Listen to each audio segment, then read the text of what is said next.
Assalamualaikum warahmatullahi wabarakatuh. Kembali lagi bersama saya Sugiarti dengan NPM C1C 02008. Baiklah, di sini saya akan melanjutkan menjelaskan materi dari Derivative Securities and Earning Per Share. Nah, sebelumnya kita sudah membahas mengenai convertible bonds. Sekarang kita masuk ke saham preference yang dapat dikonversi. Nah, saham preference yang dapat dikonversi itu adalah ekuitas. Nah, kecuali jika itu merupakan saham preference yang dapat bonus, maka itu bukan merupakan bagian dari ekuitas. Nah, kemudian ada yang namanya pengkonversian atau pembelian kembali didasarkan pada nilai buku dan tidak diakui kerugian atau laba. Nah, kemudian jumlah lebih dibayarkan di atas nilai sering di debit dari laba ditahan. Nah, ini kita masuk ke waran saham. Nah, waran saham ini adalah pemberian hak kepada pemegangnya untuk membeli saham pada harga dan periode tertentu. Nah, biasanya penggunaan dari waran ini dapat berdampak kepada pemegang saham untuk membeli harga saham biasa perusahaan dengan harga yang lebih murah. Nah, situasi apa atau kondisi apa yang bisa membuat penerbitan waran saham ini? Itu yang pertama itu ada alasannya adalah agar sekuritas ini terlihat lebih menarik. Kemudian itu memberikan preemptive right atau hak membeli terlebih dahulu kepada pemegang saham. Dan yang ketiga ada sebagai kompensasi kepada karyawan. Nah, waran ini sendiri itu terdiri dari 3 situasi. Kita masuk ke situasi yang pertama. Yang pertama itu waran saham dilibatkan dengan sekuritas lain. Itu misalnya situasi yang pertama itu pada dasarnya merupakan opsi jangka panjang. Kemudian yang kedua itu sebagai presentation or communication tools that can be used as demonstration lectures atau digunakan dengan metode with and without untuk alokasi komponen pada waran diterbitkan dengan sekuritas lainnya. Kemudian jika investor tidak menggunakan waran sampai melewati masa periode, maka komponen ekuitas atau akun agio saham waran didebit pada akun agio saham waran kadaluarsa yang menjadi hak pemegang dari saham awal. Itu untuk waran saham untuk situasi pertama. Kemudian bagaimana waran saham untuk situasi kedua, itu hak membeli saham tambahan saat penerbitan saham baru secara proporsional. Yang pertama itu digunakan untuk mencegah dilusi atau voting. Kemudian yang kedua merupakan opsi jangka pendek.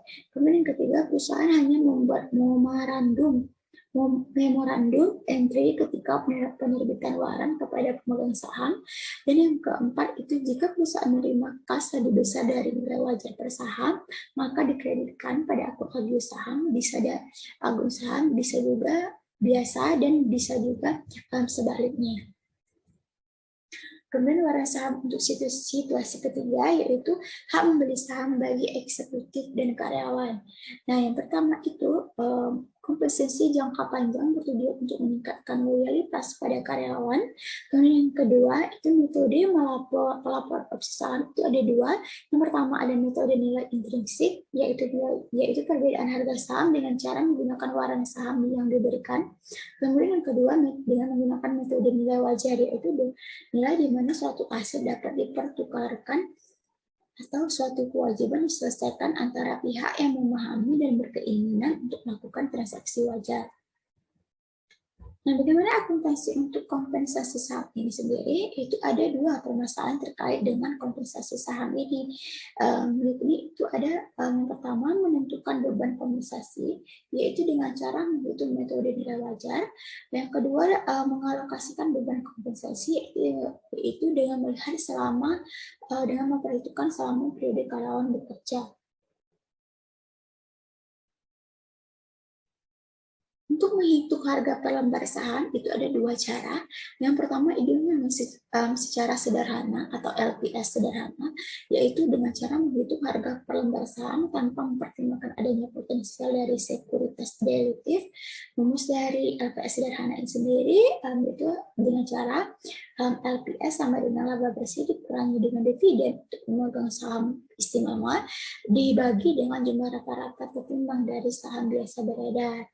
Kemudian cara yang kedua itu ada dengan secara kompleks atau LPS dilutif, yaitu menghitung laba per saham setelah memperhitungkan adanya sekuritas dilutif yang berpotensi untuk menurunkan laba per saham. Nah, jadi bedanya kedua cara ini adalah kalau secara sederhana itu tidak mempertimbangkan adanya potensial dari sekuritas dilutif, sedangkan cara kompleks atau secara dilutif itu mempertimbangkan adanya potensi dari sekuritas dilutif yang berpotensi untuk menurunkan laba per lembar saham. Nah, untuk menghitung jumlah rata-rata tertimbang saham yang beredar, itu perusahaan harus melakukan yang namanya pembobotan jumlah saham beredar berdasarkan bagian periode saham tersebut beredar. Ini kita masuk ke materi penyesuaian laba setelah pajak. Nah, yang pertama itu ada dividen dari efek berpotensi saham biasa yang bersifat dilutif, kemudian bunga dari efek berpotensi saham biasa yang dilutif yang diakui pada periode bersangkutan, kemudian yang ketiga ada perubahan pendapatan atau beban dari konvensi efek berpotensi saham biasa yang sifatnya dilutif. Kemudian yang kedua ada penyesuaian saham biasa beredar. Nah, ini ada dua ditambah dengan cara perhitungannya, itu ditambah dengan jumlah rata-rata tertentu tertimbang saham yang akan diterbitkan dengan asumsi semua efek berpotensi saham biasa dikonversikan menjadi saham biasa. Kemudian cara yang kedua, konvensi tersebut diasumsikan terjadi pada awal periode atau pada tanggal penerbitan efek berpotensi saham biasa tersebut jika penerbitannya lebih akhir. Nah, mungkin itu saja materi mengenai dilutive securities and earning per share ini. Mohon maaf apabila terdapat kesalahan. Saya akhiri. Wassalamualaikum warahmatullahi wabarakatuh.